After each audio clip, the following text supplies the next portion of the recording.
আমরা জানি যে শিক্ষা জাতির মেরুদণ্ড এবং শিক্ষা আনে চেতনা। তাই কোনো জাতিকে ধ্বংস করতে গেলে সবার আগে সেই জাতির শিক্ষায় আঘাত হানা হয়। সবুজের গালিচা আর তার মধ্যে সেই রুইন্সটা রয়েছে, যে ছবি আমরা ইতিহাস বইয়ের পাতায় দেখেছিলাম।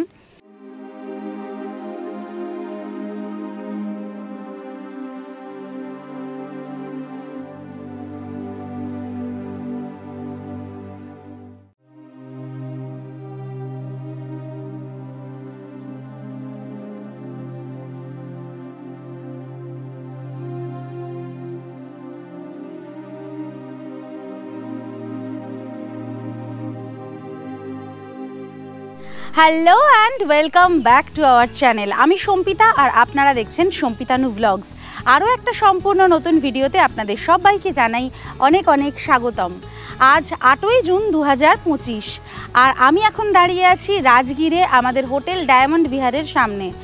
রাজগীরের প্রথম দিন যেদিন আমরা এসেছিলাম সেদিন যে জায়গাগুলো আমরা দেখে উঠতে পারিনি, যেহেতু একটু দেরি করে বেরিয়েছিলাম, সেই জন্য আজ এখন আমরা চলে যাচ্ছি রাজগীর থেকে 15 কিলোমিটার দূরে নালন্দা বিশ্ববিদ্যালয় এবং তার সাথে আরও বেশ কয়েকটি উল্লেখযোগ্য দর্শনীয় স্থান পরিদর্শনের উদ্দেশ্যে। যদি আপনাদের হাতে সময় থাকে সেক্ষেত্রে যেদিন আপনারা রাজগীর আসছেন সেই দিন মানে একদিনেই আমাদের রাজগীরের ট্রিপের লোকাল সাইট সিংয়ের সাথে এই সাইট সিংটা করে নিতে পারেন।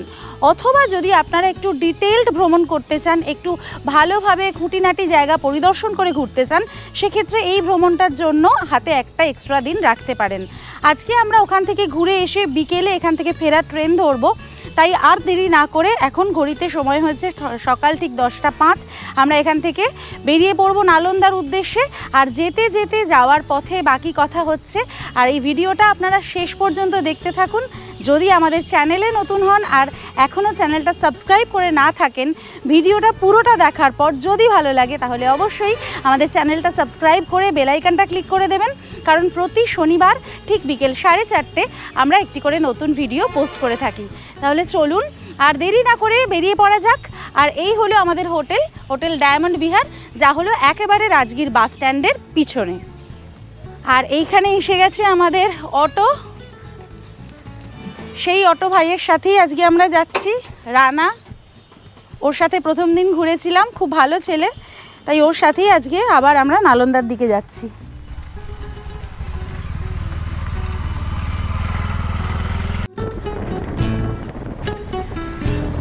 আজ প্রথমে এখন আমরা যাচ্ছি রাজগীর থেকে প্রায় 15 কিলোমিটার দূরে অবস্থিত বিশ্ববিখ্যাত নালন্দা মহাবিহারে।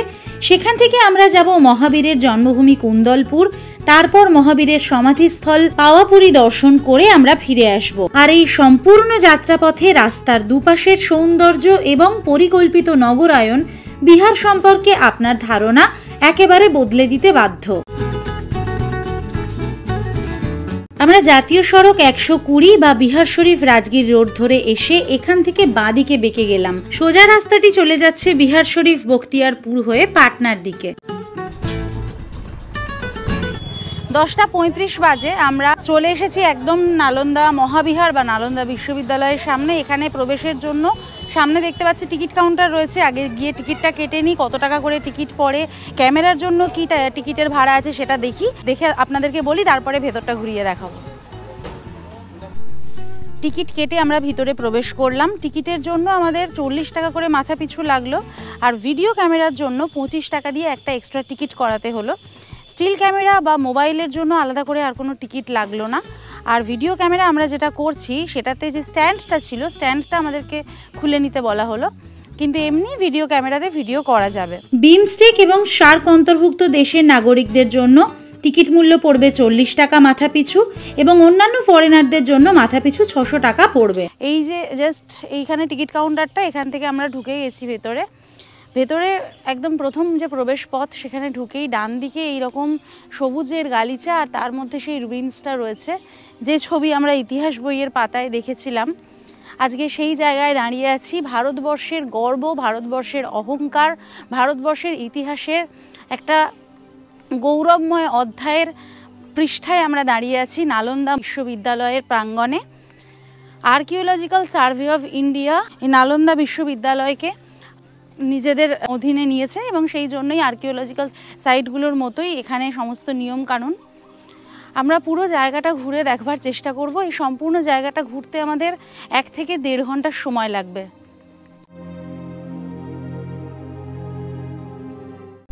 427 খ্রিস্টাব্দে রাজা কুমারগুপ্ত প্রতিষ্ঠা করেছিলেন এই নালন্দা বিশ্ববিদ্যালয়ের। তবে এটি কিন্তু পৃথিবীর সবথেকে প্রাচীন বিদ্যালয় বা মহাবিদ্যালয় নয়। এর আগে ছিল তক্ষশিলা, যা বর্তমানে রয়েছে পাকিস্তানে, এবং তারপর এর সাথে আরও একটি বিশ্ববিদ্যালয় হয়েছিল বিক্রমশিলা। তবে এই নালন্দা ছিল পৃথিবীতে প্রথম আবাসিক বিশ্ববিদ্যালয়। এখানে সেই সময়ে প্রায় 10,000 ছাত্র এই জায়গায় থেকে পড়াশুনো করতে পারত এবং সেই দিক থেকে কিন্তু এর গুরুত্ব বা এর তাৎপর্য অন্যান্য বিশ্ববিদ্যালয়কে ছাপিয়ে গেছে। টিকিট কাটার পর প্রধান চৌহদ্দিতে প্রবেশ করে সোজা পথে এগিয়ে এসে বাঁ দিক থেকে আপনাদের পরিদর্শন শুরু করুন। প্রথম দিকে নালন্দা কিন্তু ধর্মচর্চা এবং সংস্কৃতি চর্চার কেন্দ্র হিসাবেই প্রতিষ্ঠিত ছিল। এখানে বৌদ্ধ সন্ন্যাসীরা তাদের মেডিটেশন করতেন, ধ্যান করতেন এবং তাদের ধর্মচর্চাই করতেন। কিন্তু পরবর্তীকালে তা একটি শিক্ষা প্রতিষ্ঠান হিসাবে আত্মপ্রকাশ করে এবং পুষ্যভূতি রাজা এবং পাল রাজবংশের শাসকদের সাহায্যে এবং তাদের পৃষ্ঠপোষকতায় এই নালন্দা বিশ্ববিদ্যালয়ের সমৃদ্ধি ধীরে ধীরে আরও বাড়তে থাকে। তারপর পাল রাজাদের পতনের পরে এই নালন্দার সন্ন্যাসীরা বোধগয়ার পীঠিপতিদের পৃষ্ঠপোষকতা লাভ করেন এবং নালন্দা বিশ্ববিদ্যালয়ের সেই মাহাত্ম্য বা সেই সমৃদ্ধি অক্ষুণ্ণ থাকে।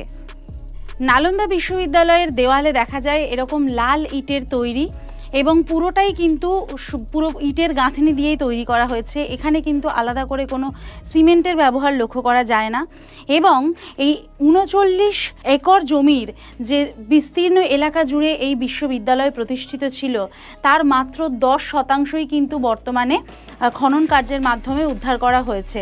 বাকিটা কিন্তু এখনও জমির তলাতেই বা পৃথিবীর তলাতেই রয়ে গেছে, এখনও সেটাকে উদ্ধার করা সম্ভব হয়নি। বিহারের রাজধানী শহর পাটনা থেকে 95 কিলোমিটার দক্ষিণ পূর্বে অবস্থিত এই নালন্দা মহাবিহার খ্রিস্টীয় 5ম শতাব্দী থেকে আনুমানিক 1200 খ্রিস্টাব্দ পর্যন্ত ছিল ভারতের একটি গুরুত্বপূর্ণ উচ্চশিক্ষা প্রতিষ্ঠান। খ্যাতির মধ্য গগনে থাকাকালীন নালন্দায় ভারত ছাড়াও তিব্বত, চীন, কোরিয়া ও মধ্য এশিয়ার পণ্ডিত এবং ছাত্ররা অধ্যয়ন ও অধ্যাপনা করতে আসতেন। ইন্দোনেশিয়ার শৈলেন্দ্র রাজবংশও যে এই মহাবিহারের অন্যতম পৃষ্ঠপোষক ছিল তা পুরাতাত্ত্বিক প্রমাণ থেকে স্পষ্ট। যেমনটা আমি বললাম যে এই নালন্দা ছিল শুধুমাত্র শিক্ষা কেন্দ্র নয়, প্রথমে এটা ছিল ধর্ম এবং সাংস্কৃতিক চর্চার সবথেকে মূল একটা জায়গা, মূল একটা কেন্দ্র। সেই কারণে ধর্মচর্চা এখানে যেহেতু হতো, বিশেষত বৌদ্ধ ধর্মের চর্চা হতো, তাই এখানে প্রচুর মন্দির দেখা যায়। যদিও কোনো মূর্তি বা দেবদেবীকে খুঁজে পাওয়া যায় না, তা সত্ত্বেও এখন আমরা দর্শন করছি এখানকার যে প্রথম মন্দির, সেই জায়গা এটা হলো এখানকার প্রথম মন্দির যেখানে ধর্মচর্চা হতো। মূলত এখানে মেডিটেশনের মাধ্যমে বা ধ্যানের মাধ্যমেই ধর্মচর্চা করা হতো। এই হলো নালন্দা বিশ্ববিদ্যালয়ের প্রথম মন্দিরের অভ্যন্তর। আমরা জানি যে শিক্ষা জাতির মেরুদণ্ড এবং শিক্ষা আনে চেতনা। তাই কোনো জাতিকে ধ্বংস করতে গেলে সবার আগে সেই জাতির শিক্ষায় আঘাত হানা হয় এবং সেটা আজকে নয়, বহু কাল ধরে হয়ে আসছে। ইতিহাস তার সাক্ষী রয়েছে এবং সবচেয়ে বড় সাক্ষী হচ্ছে এই নালন্দা বিশ্ববিদ্যালয়। পাল পরবর্তী যুগে 5ম শতাব্দীতে প্রথম এই নালন্দার উপরে আক্রমণ হানে হুন রাজারা। তারপরে 8ম শতাব্দীতে গৌড় রাজারা আবার এই নালন্দা বিশ্ববিদ্যালয়কে টার্গেট করেন এবং এখানে আক্রমণ হানেন।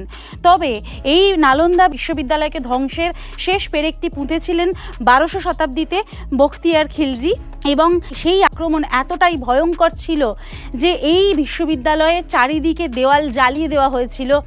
এই বিশ্ববিদ্যালয়ের মধ্যে ছিল বিশাল বড় এক লাইব্রেরি, সেটাকেও জ্বালিয়ে দেওয়া হয়েছিল এবং তার নিশানা, তার নমুনা এখনও পর্যন্ত এই বিশ্ববিদ্যালয়ের দেওয়ালগুলোতে দেখা যায়। যে পোড়া দাগ এখনও পর্যন্ত মেলেনি। এবং এটা শোনা যায় এখানে যে এইখানের যে লাইব্রেরি এবং এই যে জায়গাগুলোকে জ্বালিয়ে দেওয়া হয়েছিল সেগুলো কিন্তু দীর্ঘদিন প্রায় কয়েক মাস ধরে জ্বলেছিল।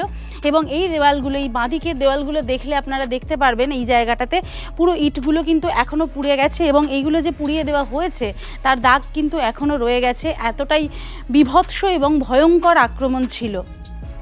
এই মহাবিহারে একটি সমৃদ্ধ গ্রন্থাগার ছিল। তিব্বতী সূত্র অনুসারে নালন্দার গ্রন্থাগারটির নাম ছিল ধর্মগঞ্জ। 3টি বহুতল বিশিষ্ট ভবনে এই গ্রন্থাগারটি অবস্থিত ছিল এবং ভবনগুলির নাম ছিল রত্নসাগর, রত্নদধি এবং রত্নরঞ্জক। এটি হচ্ছে প্রথম মন্দিরের প্রধান ধ্বংসাবশেষ। নিচে এই যে ধ্বংস স্তূপ বা যে ধ্বংসাবশেষটা দেখা যাচ্ছে এগুলো হচ্ছে এক একটা পিলার ছিল এবং এইটুকুই জায়গা অবশিষ্ট রয়েছে এই প্রথম মন্দিরের। নালন্দা মহাবিহার সম্পর্কে মূলত জানা যায় হিউয়েন-সাং এবং ইৎসিং প্রমুখ পূর্ব এশীয় তীর্থযাত্রী ভিক্ষুদের ভ্রমণ বিবরণী থেকে। এরা খ্রিস্টীয় 7ম শতাব্দীতে নালন্দায় এসেছিলেন। ভিনসেন্ট আর্থার স্মিথ মনে করেন নালন্দার ইতিহাস হল মহাযান বৌদ্ধ ধর্মেরই ইতিহাস। হিউয়েন-সাং তার ভ্রমণ বিবরণীতে নালন্দার অবদান হিসাবে যে সকল পণ্ডিতের নাম করেছেন তাদের অনেকেই মহাযান দর্শনের বিকাশের সঙ্গে যুক্ত ছিলেন। নালন্দায় সকল ছাত্রই মহাযান এবং বৌদ্ধ ধর্মের 18টি সম্প্রদায়ের ধর্মগ্রন্থাদি অধ্যয়ন করতেন। সেই সঙ্গে বেদ, ন্যায়শাস্ত্র, সংস্কৃত ব্যাকরণ, ভেষজবিদ্যা এবং সাংখ্য দর্শনও পাঠ্যসূচির অন্তর্ভুক্ত ছিল। আনুমানিক 1200 খ্রিস্টাব্দ নাগাদ বখতিয়ার খিলজি এই মহাবিহার ধ্বংস করেন।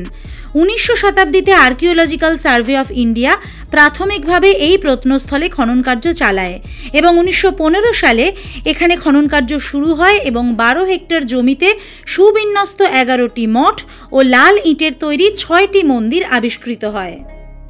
ওই যে আমরা প্রথম মন্দিরটা দেখে এলাম সেখান থেকে এই দিকে, মানে সেখান থেকে বেরিয়ে একদম বাঁদিকে সামনেই রয়েছে এই জায়গার সবথেকে উঁচু যে মূল মন্দির প্রাঙ্গণ, সেই জায়গাটা। এই ধ্বংসাবশেষটা দেখতে এইরকম লাগছে, তবে এর ভিতরে নামতে দেওয়া হয় না, পুরোটাই বাউন্ডারি করে ঘিরে দেওয়া রয়েছে, আপনাকে বাইরে থেকেই দেখতে হবে। এখন আমরা দাঁড়িয়ে আছি নালন্দার অন্যতম সুন্দর মন্দির টেম্পল নাম্বার 3 এর সামনে। যে কয়টি মন্দিরকে আবিষ্কার করা হয়েছে তার মধ্যে এই 3 নম্বর মন্দিরটি এবং 12 নম্বর মন্দিরটি দেখতে আপনারা একেবারেই ভুলবেন না।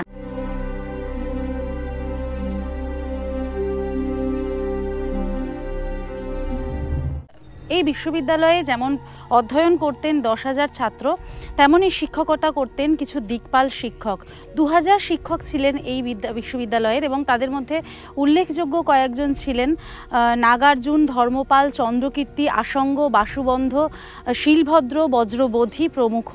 এছাড়াও পরবর্তীকালে আর্যভট্ট এবং অতীশ দীপঙ্কর, যারা ছিলেন খুবই বিখ্যাত, তারা ছিলেন প্রথমে এখানকার ছাত্র এবং পরবর্তীতে এই বিশ্ববিদ্যালয় থেকে স্নাতক হওয়ার পর এই বিশ্ববিদ্যালয়ে তারা শিক্ষকতাও করেন। 5ম এবং 6ষ্ঠ শতাব্দীতে এই নালন্দা মহাবিহার ভারতের শিল্প, সংস্কৃতি এবং শিক্ষাবিদদের পৃষ্ঠপোষকতা বৃদ্ধিতে গুরুত্বপূর্ণ ভূমিকা পালন করে। তাই এই সময়কালকে পণ্ডিতরা ভারতীয় শিক্ষার স্বর্ণ যুগ হিসাবেও আখ্যায়িত করে থাকেন। এই নালন্দা নামের আক্ষরিক অর্থ হলো অন্তর্বর্তীকালীন দান, মানে বিদ্যা, শিক্ষা এবং পাঠদানের মূল স্তম্ভ ছিল এই নালন্দা বিশ্ববিদ্যালয়।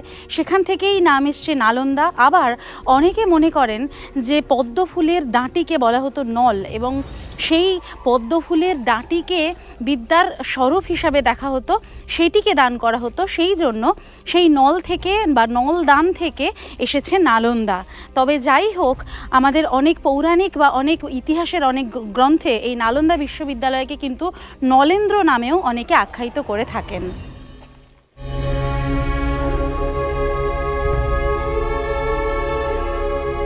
এবার আমরা দেখে নেব এই চত্বরের সবচাইতে আকর্ষণীয় মন্দির, মন্দির নম্বর 12। মন্দিরের বাইরের অংশটি স্তম্ভ, অলঙ্কৃত ছাঁচ এবং স্টাকো মূর্তি ধারণের জন্য কুলুঙ্গি দ্বারা সজ্জিত। দুটি ধাপের নির্মাণ কাজ সম্পন্ন এই মন্দিরটি শিল্প ও স্থাপত্যের দৃষ্টিকোণ থেকে বেশ আকর্ষণীয় এবং জাঁকজমকপূর্ণ। চলুন এবার এই সিঁড়ি দিয়ে অবতরণ করি মন্দিরের অন্দরমহলে এবং তার সাথে সাথে আমাদের প্রবেশ ঘটুক ইতিহাসের গর্ভে। 104 বর্গমিটার পরিমাপের একটি উঁচু এবং প্রায় বর্গাকার প্ল্যাটফর্মের ওপর পূর্বমুখী এই 12 নম্বর মন্দিরটি অবস্থিত। এখানে যেমন রয়েছে কোষ্টি পাথরের বেশ কয়েকটি বেদি এবং তার গায়ে ভগবান বুদ্ধ এবং নানান রকম শিল্প স্থাপত্য, তার সাথে রয়েছে লাল ইটের তৈরি বেশ কয়েকটি বেদি। ইতিহাস এখানে এক অদ্ভুত মায়াময়তার জাল বিস্তার করে রেখেছে। এখানে আসলে যার বাঁধনে আপনি বাঁধা পড়তে বাধ্য।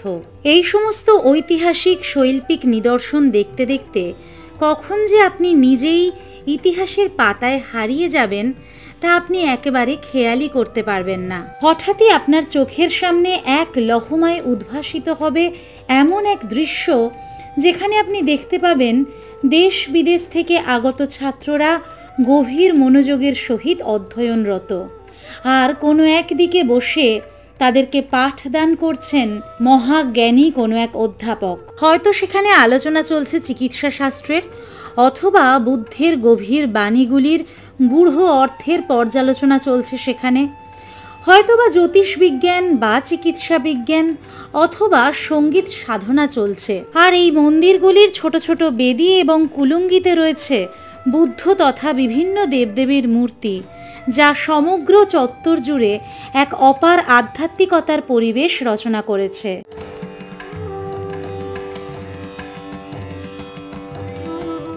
আমার পিছনের যে ভগ্নাংশগুলো বা ভগ্নস্তূপগুলো দেখা যাচ্ছে, এটা কিন্তু পুরোটাই ছাত্রদের হস্টেল ছিল। এইখানেই এই নালন্দা বিশ্ববিদ্যালয়ের ছাত্ররা থাকতেন এবং মনে করা হয় যে 108টা হস্টেলের মধ্যে মাত্র 11টা হস্টেলকেই খনন কার্যের মাধ্যমে উদ্ধার করা হয়েছে। 1904 সাল থেকে 1924 সালে এই 22 বছর ধরে ইংরেজ সরকার এইখানে খনন কার্য চালান এবং তার পরবর্তীতে ভারত সরকার স্বাধীনতার পরে খনন কার্য চালিয়ে মাত্র 10%ই উদ্ধার করা সম্ভব হয়েছে। কারণ এই 39 একর জায়গার মধ্যে মাত্র এইটুকু জায়গায় সেজন্য আমরা দেখতে পাই, বাকিটা সবটাই এখনো কিন্তু মাটির নিচেই রয়ে গেছে। 12 নম্বর মন্দির থেকে এবার আমরা এগিয়ে চললাম 13 নম্বর মন্দিরের দিকে। পূর্বমুখী এই মন্দিরটিও উঁচু একটি প্ল্যাটফর্মের উপর নির্মিত, যার কেন্দ্রে একটি গর্ভগৃহ রয়েছে এবং যার চারপাশে একটি বারান্দা এবং প্রদক্ষিণ পথ রয়েছে। বাইরের দেওয়ালে কুলুঙ্গি, স্তম্ভ, আলংকারিক ইটের ছাঁচ ইত্যাদি রয়েছে।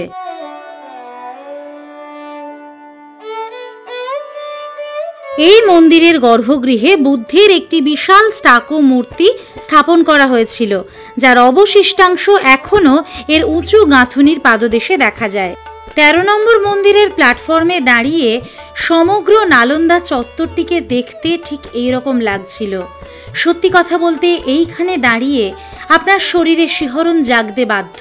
ভারতবর্ষের শিক্ষার গৌরবময় ইতিহাসকে রন্ধ্রে রন্ধ্রে উপলব্ধি করতে গেলে আপনাকে আসতেই হবে এই নালন্দা মহাবিহারে। 13 নম্বর মন্দির ছেড়ে এবার আমরা এগিয়ে চললাম এখানকার সর্বশেষ মন্দির 14 নম্বর মন্দিরের দিকে। আকার এবং বৈশিষ্ট্যের দিক থেকে এই মন্দিরটি অনেকাংশেই 13 নম্বর মন্দিরের সাথে সাদৃশ্যপূর্ণ।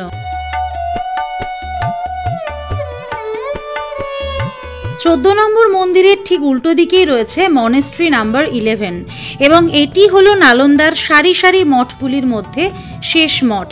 আসলে মনে করা হয় এগুলি ছিল তৎকালীন সময়ে নালন্দায় অধ্যয়নরত ছাত্রদের ছাত্রাবাস। যেহেতু আপনাদেরকে প্রথমেই বলেছি এই নালন্দা মহাবিহার ছিল একটি আবাসিক বিশ্ববিদ্যালয়, তাই এখানে অধ্যয়নরত প্রত্যেক ছাত্রকেই এই ছাত্রাবাসে থাকতে হতো এবং এই চত্বরেই তাদের খাওয়া, থাকা এবং বিদ্যা চর্চার সমস্ত ব্যবস্থা করা হয়েছিল। এবং সবথেকে উল্লেখযোগ্য ব্যাপার হলো এই মহাবিহারে বিদ্যা চর্চার জন্য বা অধ্যয়নের জন্য কোনো ছাত্রের কাছ থেকেই কোনো ফিস বা কোনো বেতন নেওয়া হতো না। খনন কার্যের ফলে আবিষ্কৃত 14টি ইমারতের মধ্যে 5টি মন্দির রয়েছে। মন্দির নাম্বার 2, 3, 13, 14 এবং 15 ছাড়া বাদবাকি সবই হলো মঠ বা মনেস্ট্রি। তার মধ্যে 1 নম্বর মনেস্ট্রির রয়েছে 3টি ভাগ, মনেস্ট্রি নম্বর 1, 1A এবং 1B।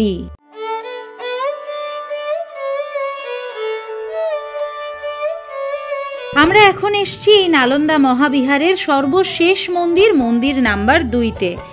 এই চত্বরের মধ্যে আরও একটি অন্যতম আকর্ষণীয় মন্দির হলো এই মন্দির নাম্বার 2। এই মন্দিরটি চরিত্র এবং স্থাপত্যের দিক থেকে নালন্দার অন্যান্য মন্দিরগুলোর থেকে একটু আলাদা। এই মন্দিরের আকর্ষণীয় বৈশিষ্ট্য হলো পাথর দিয়ে মোড়ানো সুন্দর ভিত্তির ওপর 211টি ভাস্কর্যযুক্ত প্যানেলের প্রতিসাম্যভাবে সাজানো সারি।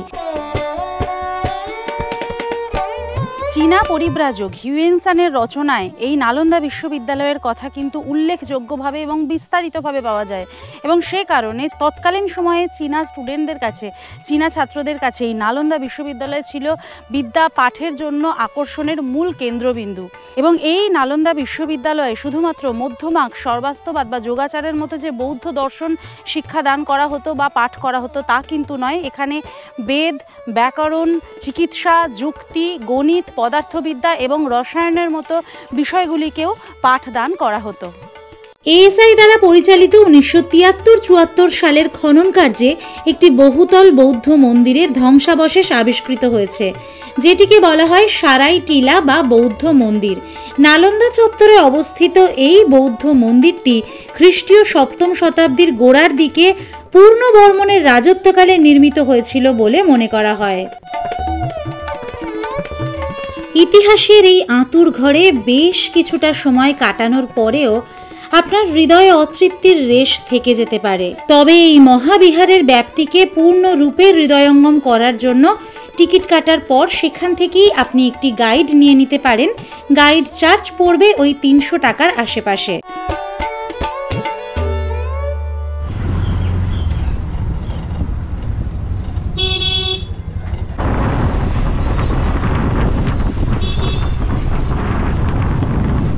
এখন আমরা চলে এসেছি নালন্দা বিশ্ববিদ্যালয় থেকে মাত্র 2 কিলোমিটার দূরে অবস্থিত 24তম জৈন তীর্থঙ্কর মহাবীরের জন্মস্থান কুন্দলপুরে। এই হলো আমার পিছনে কুন্দলপুর মন্দির, লেখাই রয়েছে ভগবান মহাবীর জন্মভূমি কুন্দলপুর। সুন্দর একটা গোলাপি রঙের জৈন ধাঁচে গড়া দরজা, এবং সেই দরজার মধ্যে থেকে ভেতরে রয়েছে সাদা রঙের অপূর্ব সুন্দর এই মন্দিরটি। আপনারা যদি নালন্দা দর্শন করতে আসেন তাহলে অবশ্যই এই কুন্দলপুরের মন্দিরটি দর্শন করে যাবেন। ভেতরে প্রবেশ করলাম, এই ডান দিকে দেখছি বেশ বড় একটা বিল্ডিং রয়েছে যেখানে লেখা রয়েছে বর্তমানকালীন 24। এটা তো বোঝাই যাচ্ছে এটা একটা জৈন মন্দির, এবং এখানে জৈন ধর্মাবলম্বী মানুষ তাদের থাকার ব্যবস্থা রয়েছে। ঠিক তার পাশে এখানে একটা নবগ্রহ শান্তি মন্দির রয়েছে। আমি এখন এই নবগ্রহ মন্দিরের ভিতরে প্রবেশ করেছি। একদম সাদা পাথর দিয়ে কাজ করা রয়েছে, এবং মন্দিরের মধ্যে কোনো কিন্তু মূল দেবতা নেই। প্রত্যেকটি জৈন তীর্থঙ্করের এক একটি মূর্তি পদ্ম ফুলের আকৃতির ওপরে বসানো রয়েছে, এবং 9টি এরকম মূর্তি রয়েছে। সেই জন্যই এই মন্দিরটিকে বলা হয় নবগ্রহ মন্দির। গম্বুজাকৃতি এই মন্দিরের ছাদেও কিন্তু ভীষণ সুন্দর চিত্রকলা লক্ষ্য করা যায়।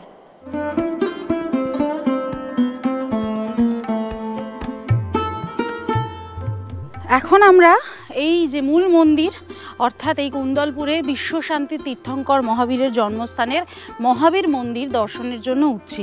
মূল মন্দিরের গর্ভগৃহে যাওয়ার জন্য বেশ কয়েকটি শ্বেতপাথরের সিঁড়ি রয়েছে। এই সিঁড়ি ভেঙে একদম ওপরে চলে আসলে মহাবীরের একটি মূর্তি রয়েছে, এবং একটি দাঁড় করানো মূর্তি। এই সিঁড়িগুলো ভেঙে উপরে আসার পর মহাবীরের এরকম একটি দণ্ডায়মান মূর্তি রয়েছে।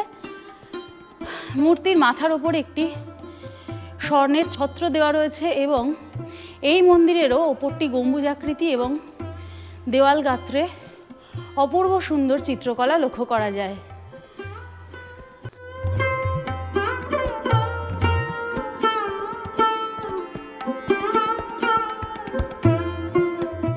তিনটি মন্দিরের একেবারে শেষ মন্দির, মূল মন্দিরের ডান দিকে অবস্থিত, এটি হলো ভগবান ঋষভদেবের মন্দির। এই মন্দিরটিও শ্বেত পাথর দিয়ে বাঁধাই করা। আর মন্দিরের ভিতরে যখন প্রবেশ করবেন, ভিতরে রয়েছে ভগবান ঋষভদেবের ধ্যানস্থ এরকম একটি বাদামি রঙের পাথরের মূর্তি। তার মাথার উপরেও রয়েছে সোনালী ছত্রি, এবং একদম অন্যান্য মন্দিরগুলির মতো এর মাথাটিও গম্বুজাকৃতি এবং দেওয়াল চিত্র অঙ্কন করা।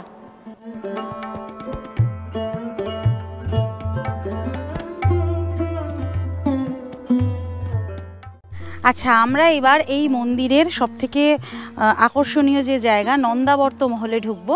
আমার পিছনে একদম রাজস্থানী ঘরানায় দেখতে পাচ্ছেন যে মন্দিরটি রয়েছে, এটি হলো নন্দাবর্ত মহল। এবং এই মন্দিরে ঢোকার জন্য কিন্তু 20 টাকা করে মাথাপিছু টিকিট কাটতে হয়। এখান থেকে টিকিট কেটে নিয়েছি, এবার আমরা ঢুকবো এই মহলে। এটা কিন্তু অন্যান্য মন্দিরগুলির থেকে একেবারেই আলাদা।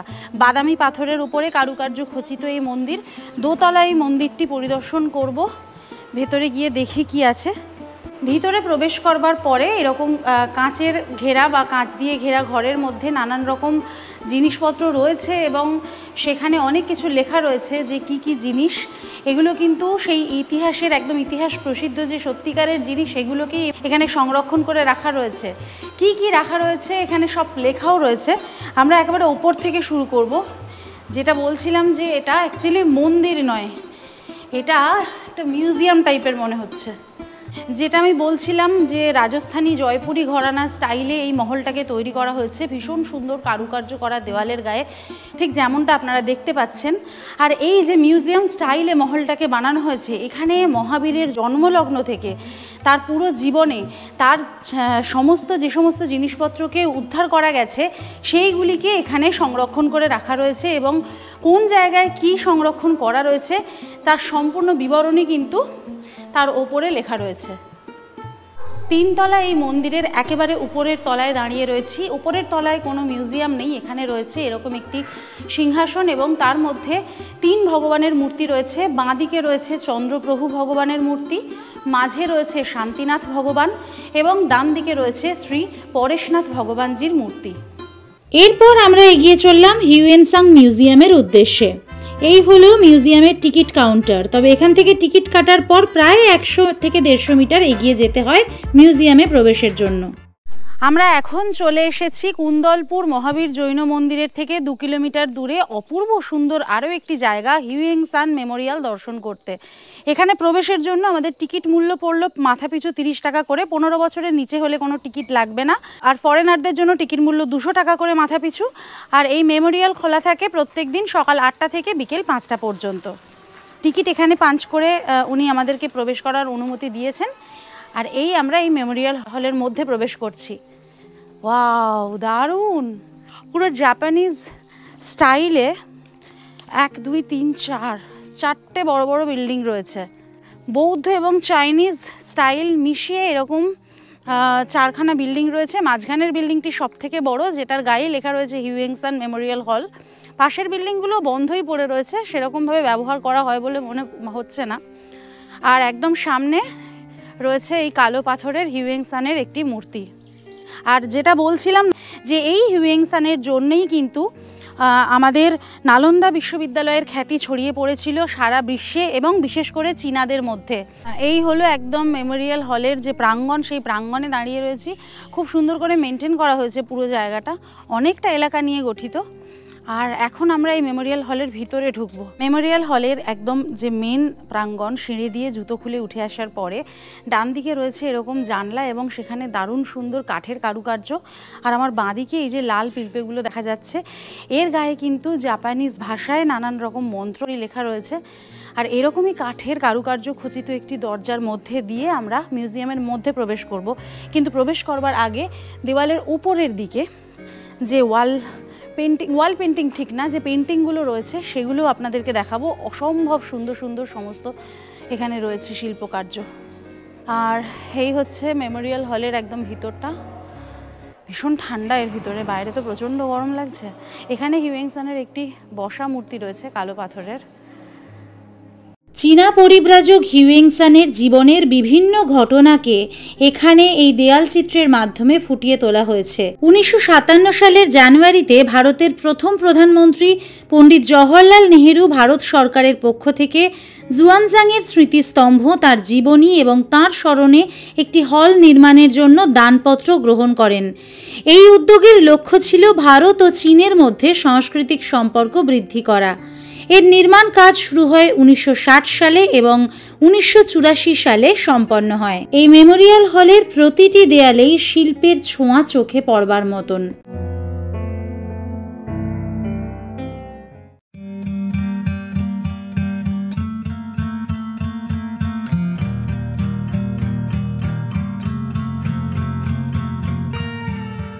নালন্দা থেকে 11 কিলোমিটার দূরে অবস্থিত এখন আমরা চলে এসেছি এই জায়গার মানে নালন্দার আরও একটি ঐতিহ্যশালী ইতিহাস প্রসিদ্ধ স্থান পাওয়াপুরীতে। এই পাওয়াপুরী জল মন্দিরে দর্শন করব এবং এর ভিতরটা ঘুরিয়ে আপনাদেরকে দেখাবো। তার আগে এর ঠিক উল্টো দিকে একটা শ্বেত পাথরের অপূর্ব অপূর্ব অপূর্ব সুন্দর একটা জৈন মন্দির রয়েছে দেখতে পাচ্ছি। সামনের এই গাড়িটার জন্য ডিস্টার্ব হচ্ছে। ভিউটা কিন্তু অসাধারণ সূক্ষ্ম পাথরের কারুকার্য, এটা পরে দেখবো আমরা। অ্যাকচুয়ালি এই জায়গার নাম পাওয়াপুরী এবং এই মন্দিরটি হলো জল মন্দির। জল মন্দির বা ওয়াটার টেম্পল মানে বুঝতেই পারছেন জলের সাথে এর একটা কানেক্টিভিটি রয়েছে। 84 বিঘা জায়গার ওপরে, পুরো জল দিয়ে ঘেরা জায়গার ওপরে, এবং সেইখানে পুরো পদ্ম ফুল বিছিয়ে রয়েছে। তার মধ্যে 600 ফুটের একটা সেতু করা রয়েছে এবং এই সেতুই সংযোগ করেছে পুরো মানে স্থলভাগের সাথে মন্দিরটিকে। এই এত বড় জল দিয়ে ঘেরা বিস্তীর্ণ এলাকার মধ্যে এই জল মন্দির কেন স্থাপন করা হলো? আসলে এই মন্দির হলো 24তম জৈন তীর্থঙ্কর মহাবীরের সমাধি ক্ষেত্র বা নির্বাণ লাভের ক্ষেত্র।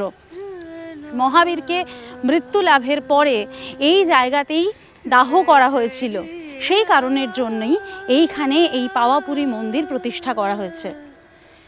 কি অপূর্ব সুন্দর পদ্ম ফুলে ঘেরা পুরো এই জায়গাটা, অবিশ্বাস্য লাগছে, অবিশ্বাস্য। আমরা প্রথমে ভেবেছিলাম এবং বলেওছিলাম আপনাদেরকে যে রাজগীরের সাথে একদিনে এই জায়গাগুলিকে ঘুরে দেখবার জন্য।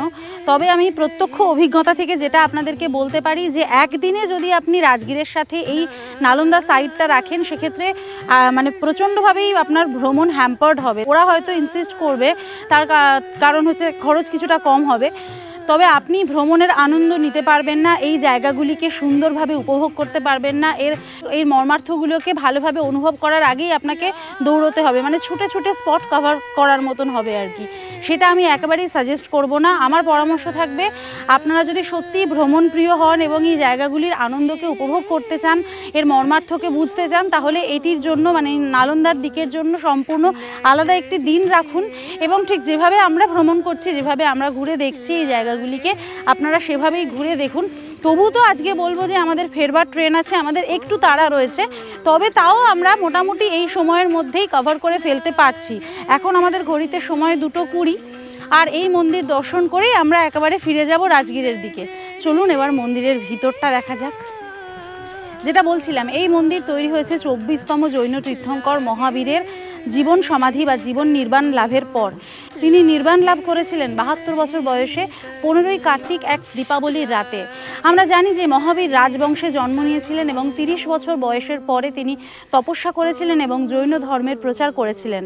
দীপাবলির রাতে শেষ নিঃশ্বাস ত্যাগ করবার পর এইখানে তার দেহকে দাহ করা হয় এবং তারপর মহাবীরের ভক্তরা তার সেই ছাই বা ভস্মীভূত মাটি হিসাবে এই জায়গা থেকে মাটি সংগ্রহ করে বাড়িতে নিয়ে যেতে থাকেন এবং এতটাই এইভাবে মাটি সংগ্রহ করে নিয়ে যাওয়া হয় যে কারণে এই জায়গায় একটি বড় গর্ত তৈরি হয়ে যায় এবং সেই গর্তই পরবর্তীকালে জল দ্বারা পুরো ভর্তি হয়ে একটি পুকুরে পরিণত হয় এবং তার মধ্যেই স্থাপন করা হয় এই পাওয়াপুরী জল মন্দিরটি। এখন আমরা জল মন্দিরের ভিতরে প্রবেশ করব, যদিও এর ভেতরে ভিডিওগ্রাফি হয়তো অ্যালাউড নয় এবং এখানে ড্রেস কোড রয়েছে, হাফ প্যান্ট বা শর্ট ড্রেস পরে এখানে আসা যাবে না, সেটা একটু মাথায় রাখবেন। আর ভেতরটা ঘুরে এসে আপনাদেরকে বলছি কেমন লাগলো। পুরো শ্বেত পাথরের মন্দির এবং মন্দির গাত্রে পাথরের অপূর্ব সুন্দর কারুকার্য করা রয়েছে। আচ্ছা, যেটা বললাম যে মন্দিরের ভিতরে তো ফটোগ্রাফি, ভিডিওগ্রাফি মোবাইল ক্যামেরা বা কোনো ক্যামেরাতেই করা যায় না। মন্দিরের যে মূল গর্ভগৃহ অর্থাৎ যেখানে মহাবীরের মানে সমাধি লাভ বা নির্বাণ লাভ হয়েছিল সেই জায়গায় কিন্তু কোনো মূর্তি নেই, এখানে পাদুকা সেবা করা হয়। অ্যাকচুয়ালি একদম প্রধান যেটা মহাবীরের পাদুকা, তার পাশে রয়েছে গৌতম স্বামীজির পাদুকা এবং এদিকে রয়েছে সুধর্মাজির পাদুকা। এই 3টি পাদুকাকে মূলত এখানে পূজা করা হয় এবং দীপাবলিতে এখানে বিশাল বড় অনুষ্ঠান হয়, নানান রকমের ভোগ দেওয়া হয়, যেহেতু দীপাবলির রাত্রেই সেই নির্বাণ লাভ ঘটেছিল মহাবীরের। এবং আমরা মন্দির চত্বরের একটুখানি ভিডিও এনাদের পারমিশন নিয়েই করেছি। অ্যাকচুয়ালি ওনারাই বললেন যে আপনারা মানে বাঙালি যারা দর্শক আছেন তাদেরকে জানান যে এত সুন্দর একটি জায়গা রয়েছে নালন্দাতে, এবং শুধুমাত্র এই মন্দিরটি নয়, এর আশেপাশে এরকম অনেকগুলো জৈন মন্দির রয়েছে যেগুলো আপনারা যদি এখানে সময় নিয়ে এসে দেখেন আপনাদের কিন্তু অসম্ভব সুন্দর লাগবে। এবং আমি সাজেস্ট করব যে আপনারা কিন্তু এই জায়গাগুলোতে আসুন, এই জায়গাগুলো দর্শন করুন, এর মাহাত্ম্যগুলিকে বুঝুন, তাহলে কিন্তু আরও বেশি করে আমাদের ভারতীয় ইতিহাস এবং সংস্কৃতিকে আপনারা বুঝতে পারবেন।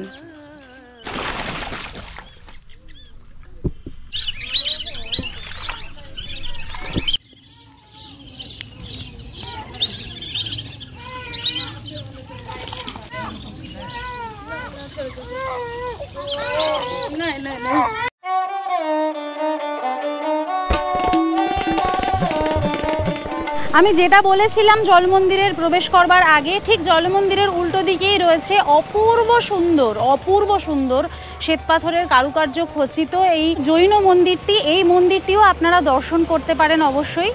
এই মন্দিরটির নাম হলো শ্রী মহাবীর স্বামী জৈন শ্বেতাম্বর জিনালয়। এই মন্দিরের এখনও গঠনের কাজ চলছে, তবে এই মন্দিরটা দেখতে আমার ভীষণ ভালো লাগছে। যদি আপনারা একেবারে কম খরচে এই নালন্দা ভ্রমণ করতে চান, সেক্ষেত্রে রাজগীর থেকে প্রচুর প্যাসেঞ্জার এবং মেমু লোকাল রয়েছে, যেগুলি ধরে আপনারা রাজগীর স্টেশন থেকে চলে আসতে পারেন নালন্দা স্টেশনে, এবং এখানে এসে একটি টোটো ভাড়া করে ঘুরে নিতে পারেন এই সমস্ত জায়গাগুলি। রাজগীর থেকে নালন্দার আজকের এই পুরো ট্যুরের জন্য আমাদের অটো ভাড়া পড়লো 1000 টাকা। যদিও সিজন ওয়াইজ এটা একটু বাড়া কমা করবে, তবে এরকম মানে 1200 থেকে 1000-এর মধ্যেই থাকবে, তার কমে হবে না। 3:30 সময় আমরা আবার রাজগীরে চলে এসেছি। রাজগীরে আমাদের হোটেল ডায়মন্ড বিহারের ঠিক উল্টো দিকে রয়েছে একটা ভেজ মারওয়াড়ি রেস্টুরেন্ট, সেখান থেকে আজকে লাঞ্চ সেরে নিচ্ছি। আসলে আমাদের হোটেলের যিনি শেফ আছেন উনি চলে গেছেন, সেজন্য লাঞ্চটা এখান থেকেই করলাম। একটা ভেজ থালি নিয়ে নিয়েছি 120 টাকায়, এরকম ডাল, 2 রকম সবজি আর আচার দিয়েছে, পাঁপড় দেবেন পরে। তো এই দিয়ে আমরা মোটামুটি লাঞ্চ সেরে নিয়ে খানিক্ষণ গিয়ে হোটেলে রেস্ট নেব। আমরা চেক আউট করেই গিয়েছিলাম, লাগেজপত্র বের করা আছে, কমন এরিয়াতেই রেস্ট নেব। এরপরে আমাদের রাজগীর স্টেশন থেকে সন্ধে 6টায় রয়েছে রাজগৃহ এক্সপ্রেস, যেটা করে আমরা চলে যাব বখতিয়ারপুর স্টেশনে, কারণ রাজগীর থেকে কলকাতা যাওয়ার কোনো ডিরেক্ট ট্রেন নেই। বখতিয়ারপুর থেকে আবার আমরা ধরে নেব রাত 8টার পাটনা কলকাতা গরিব রথ এক্সপ্রেস, যেটাতে করে আমরা এসেছিলাম, সেটাই পাটনা থেকে ফেরার ট্রেনটা। সেটা আমরা পৌঁছাবো আগামীকাল ভোর 5টায় কলকাতা স্টেশনে। এইভাবে আমরা মোটামুটি রাজগীরের জার্নি শেষ করলাম, আর আমাদের এই ভিডিও পর্ব এখানেই শেষ হলো। কেমন লাগলো আমাদের এই রাজগীর সিরিজ কমেন্টের মাধ্যমে জানাতে ভুলবেন না। যদি ভালো লাগে তাহলে প্লিজ ভিডিওটাকে একটা লাইক করে দেবেন, আর অবশ্যই যদি ভালো লাগে তাহলে সাবস্ক্রাইব করতে ভুলবেন না সম্পিতানু ব্লগস অন ইউটিউব। প্রতি শনিবার ঠিক বিকেল 4:30 নতুন একটি করে ভিডিও নিয়ে আমরা থাকি আপনাদের অপেক্ষায়, তাই আমাদের সাথে থাকবেন, আমাদের পাশে থাকবেন। দেখা হচ্ছে খুব তাড়াতাড়ি আরও একটি সম্পূর্ণ নতুন ভ্রমণের কাহিনী নিয়ে। Till then take care and bye by.